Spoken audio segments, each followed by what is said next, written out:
आप सभी को नमस्ते एवं नमस्कार। मेरे चैनल अनंत सॉल्यूशन में आप सबका स्वागत है।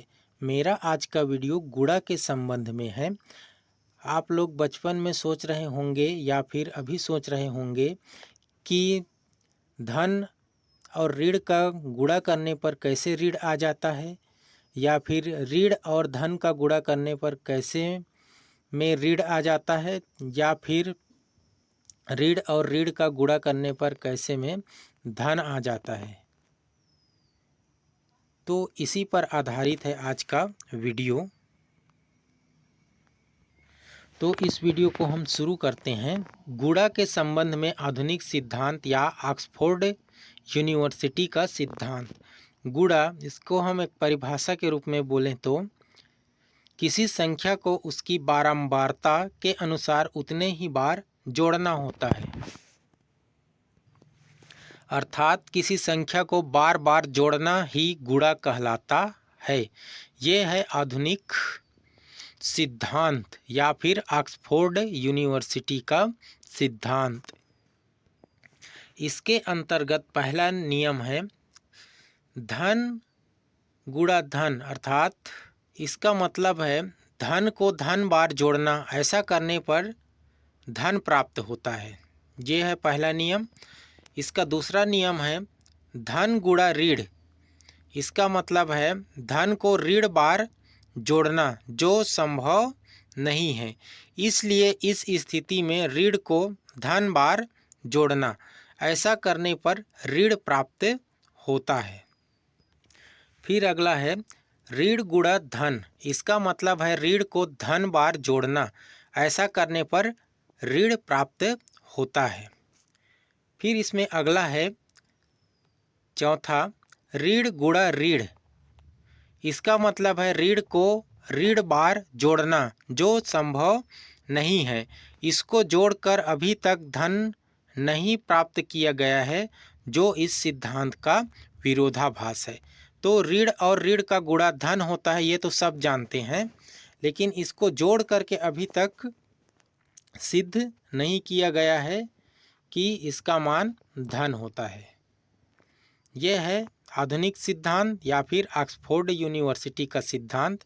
इसको हम कुछ उदाहरण के द्वारा इस वीडियो में और अच्छे से समझेंगे। अब अगला आते हैं ब्रह्मगुप्त या अन्य का सिद्धांत। शून्य सब का आधार होता है, अर्थात शून्य में सब, अर्थात ऋण ए धन एक ऋण एक व अन्य समाहित होता है। गुणा का मतलब शून्य में से किसी संख्या व अन्य को उसकी बारंबारता के अनुसार बारंबारता बार जोड़ना या फिर घटाना होता है। ये कहलाता है ब्रह्मगुप्त का सिद्धांत। या फिर इनके अलावा अन्य महान व्यक्तियों ने इस सिद्धांत को बनाया है, इसलिए हम इसको बोल सकते हैं ब्रह्मगुप्त व अन्य का सिद्धांत। इसके अंतर्गत पहला इसमें नियम है धन का गुणा धन के साथ। इसका मतलब है शून्य में धन को जोड़ना, मतलब इसमें किसी भी प्रकार की कोई कमी नहीं होता, इसलिए इसका मान धन प्राप्त होता है। अगला नियम है धन का गुणा ऋण के साथ।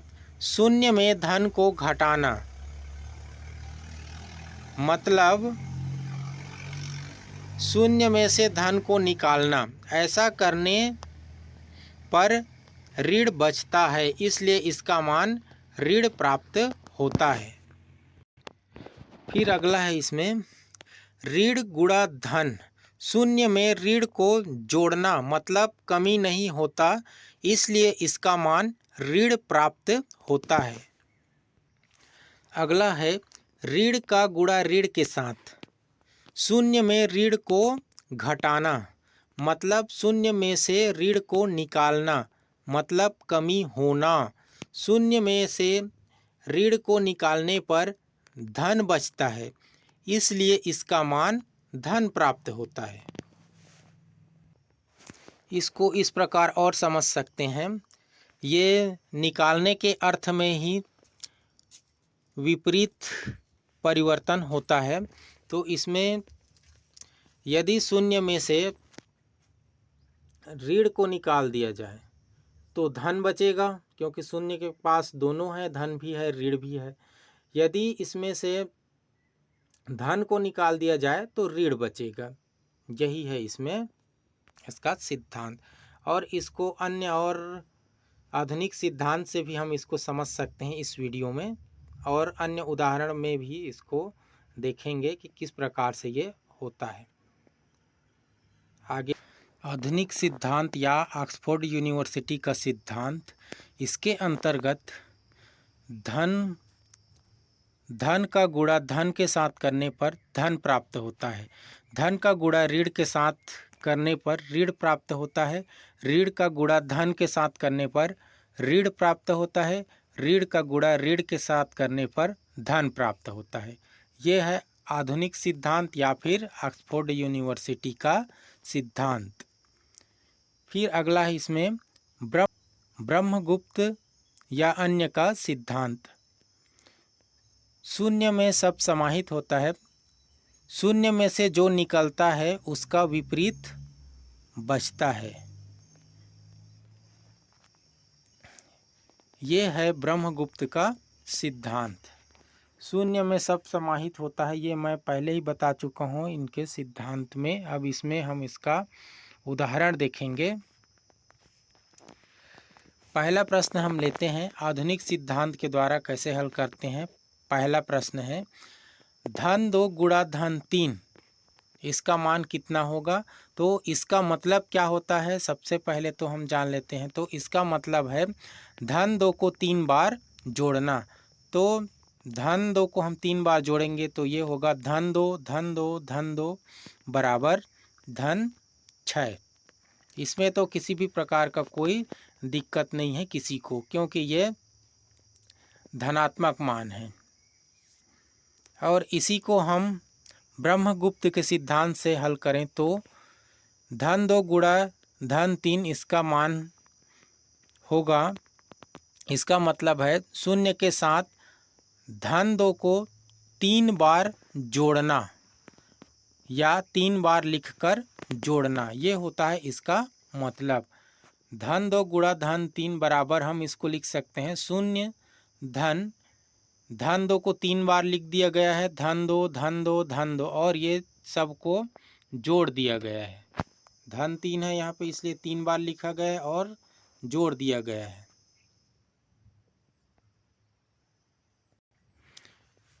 इसको हम आगे हल करें तो शून्य में से धन 2 नहीं निकल रहा है, शून्य में से धन 2 नहीं निकल रहा है क्योंकि हम जोड़ रहे हैं। धन है यहाँ पे, आप लोग देख सकते हैं यहाँ पे धन है, ये यहाँ पे धन है, इसलिए इसमें से धन 2 नहीं निकल रहा है, इसलिए इसका मान होगा धन 2 धन 2 धन 2 बराबर, इसको हम जोड़ देंगे तो धन 6 होगा।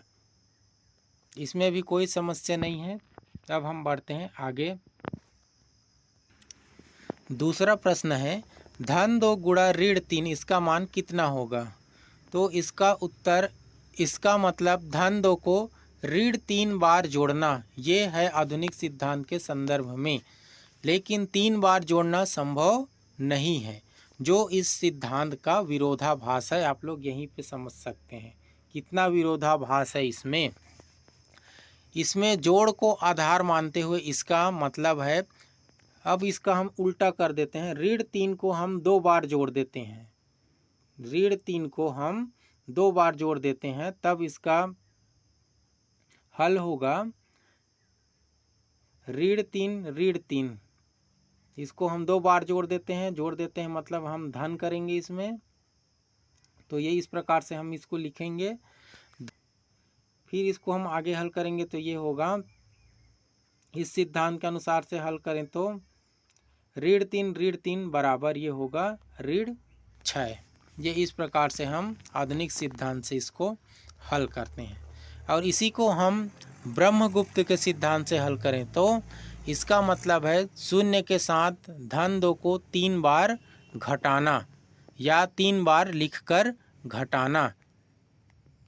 धन 2 गुणा ऋण 3 बराबर शून्य ऋण। अब यहाँ पे ऋण आ गया है क्योंकि यहाँ पे ऋण है, इसलिए यहाँ पे ऋण आया है। ये होगा धन 2 धन 2 धन 2, ये 3 बार लिख दिया गया है और इसको घटा दिया गया है यहाँ पे। तो शून्य में से धन 2 को निकालने पर ऋण 2 बचता है। यही है ब्रह्मगुप्त का सिद्धांत, जो निकलता है उसका विपरीत बचता है। और यह धन 2 3 बार निकल रहा है, इसलिए क्या बचेगा इसमें, ऋण 2 3 बार बचेगा। तो अब हम इसको लिखेंगे ऋण 2 ऋण 2 ऋण 2, और इस सबको हल करने पर इसका मान मिलेगा हमको ऋण 6 मिलेगा। अब इसके बाद हम आते हैं अगला, ऋण 2 गुणा धन 3, इसका मान क्या होगा। इसका मतलब है ऋण 2 को 3 बार जोड़ना। तो ऋण 2 को हम 3 बार लिखेंगे, ये इस प्रकार से लिखेंगे और जोड़ेंगे, तब हमको मिलेगा ये ऋण 2 ऋण 2 ऋण 2, 3 बार मिलेगा। और इसको हम हल करेंगे तो मिलेगा हमको ऋण 6।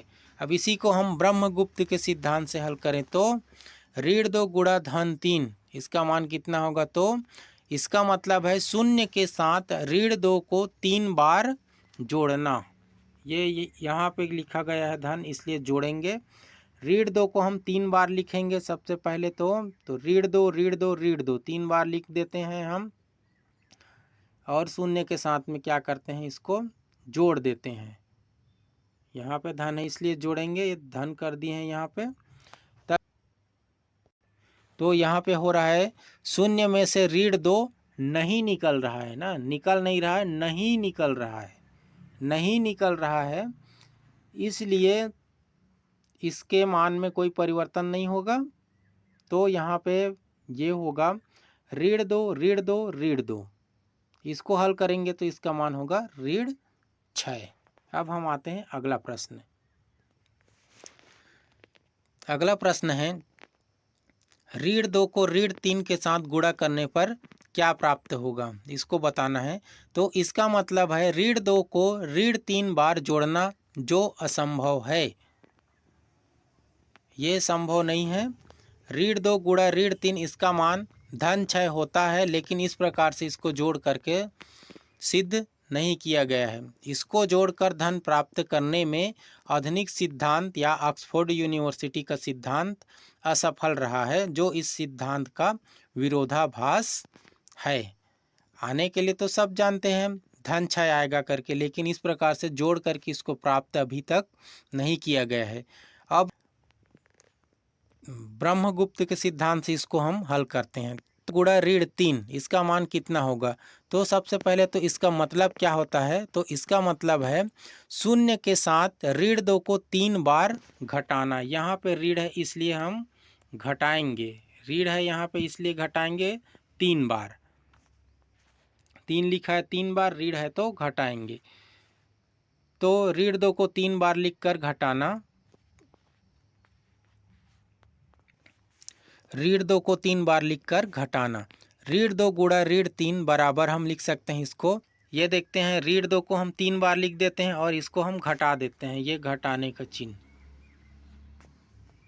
शून्य में से ऋण 2 निकलने पर, क्योंकि हम घटा रहे हैं मतलब निकल रहा है, तो शून्य में से कोई भी निकलता है उसका विपरीत बचता है। तो यहाँ पे ऋण 2 निकल रहा है तो उसका विपरीत धन 2 बचेगा। और यहाँ पे ऋण 2 कितना बार निकल रहा है, तो 3 बार निकल रहा है, इसलिए हम ऋण 2 3 बार निकल रहा है तो बच रहा है इसमें धन 2 3 बार। तो हम इसको लिखेंगे धन 2 को 3 बार, धन 2 धन 2 धन 2, इसको हम हल करेंगे तो इसका मान आएगा धन 6।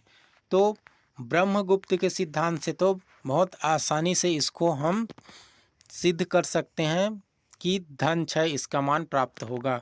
या फिर हम इसको बोल सकते हैं ऐसा कि 2 नकारात्मक संख्या का गुणनफल धन प्राप्त होता है। लेकिन इसी चीज़ को यहाँ पे जोड़ करके आधुनिक सिद्धांत में इसको सही साबित नहीं किया गया है, आधुनिक सिद्धांत में साबित नहीं किए गए हैं सही। तो यही है ये सब में अंतर। इसको हम एक अन्य उदाहरण और ब्रह्मगुप्त के सिद्धांत को हम एक अन्य उदाहरण की सहायता से इसी प्रश्नों को एक अन्य तरीका से देख सकते हैं इस वीडियो में। इसको टिप में कुछ बातें हैं, इसको मैं पढ़ दे रहा हूँ, इसको मैं बोल रहा हूँ। टिप है, गुणा का आधुनिक सिद्धांत ऑक्सफोर्ड यूनिवर्सिटी का सिद्धांत ब्रह्मगुप्त के सिद्धांत से बनाया गया है, लेकिन अपूर्ण रूप से इसको लागू किया गया है, पूर्ण रूप से लागू नहीं किया गया है। आधुनिक सिद्धांत ऑक्सफोर्ड यूनिवर्सिटी का सिद्धांत में गुणा का मतलब किसी संख्या व अन्य को बार बार जोड़ना बताया गया है, लेकिन ब्रह्मगुप्त के सिद्धांत में इसको शून्य को आधार मानते हुए किसी संख्या व अन्य को बार बार जोड़ना या घटाना दोनों बताया गया है।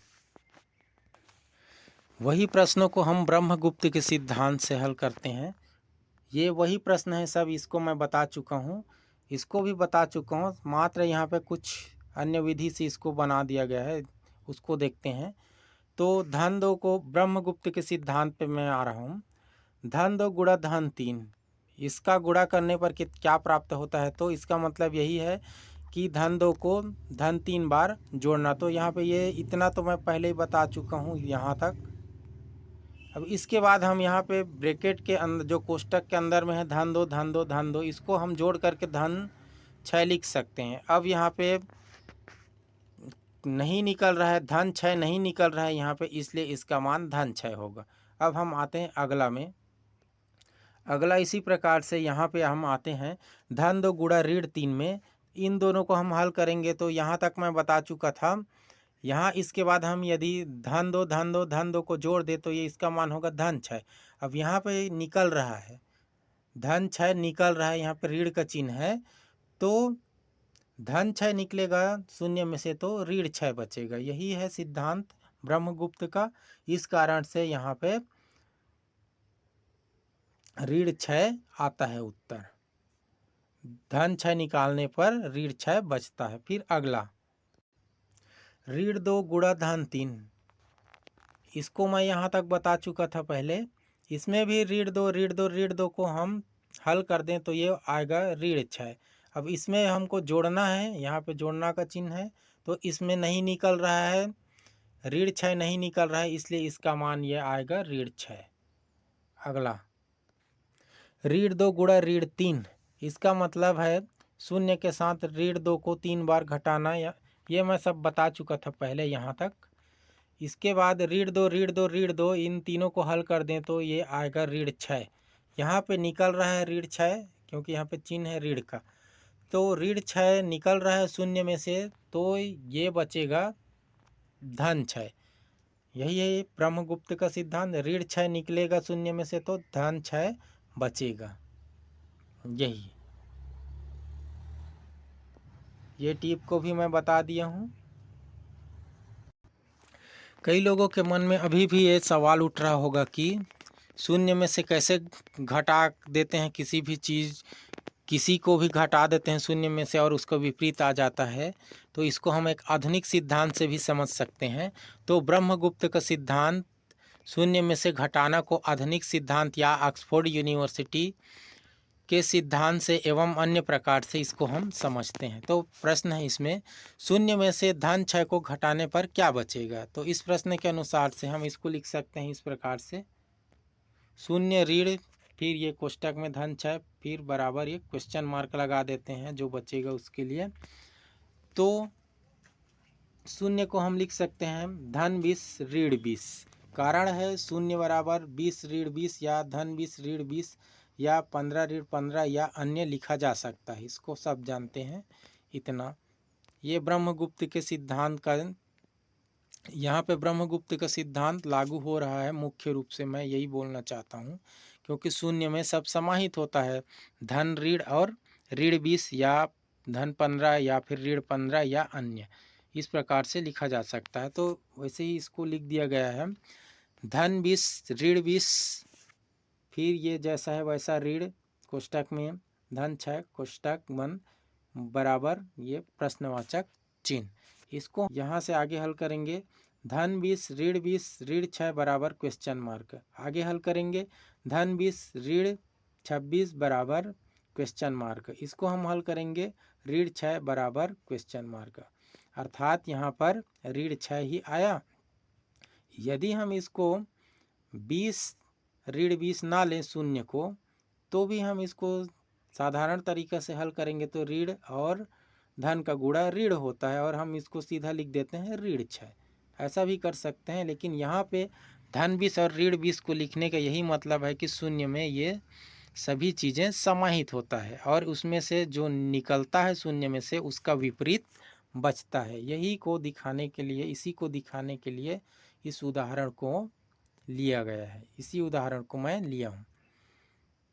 अन्य इसमें है ब्रह्मगुप्त का सिद्धांत कहता है शून्य में से धन 6 को घटाने पर ऋण 6 बचता है। शून्य में सब समाहित होता है, यह ब्रह्मगुप्त का सिद्धांत है। इस प्रकार शून्य में से अन्य को भी घटाया या जोड़ा जा सकता है।